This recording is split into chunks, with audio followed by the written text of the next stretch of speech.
Well, hello, my name's Matthew McCormack here at the University of Northampton, and I'm here to tell you about my first due module, Introduction to Women's History.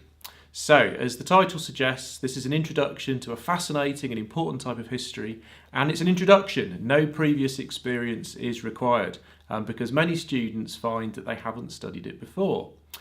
Women's history is a way of doing history that emerged relatively recently as a protest against traditional history that was traditionally dominated by men. So men dominate historical accounts of politics and war, partly due to the roles that men have traditionally held, but also because of the profession's unwillingness to look beyond that and to study the other 50% of the population.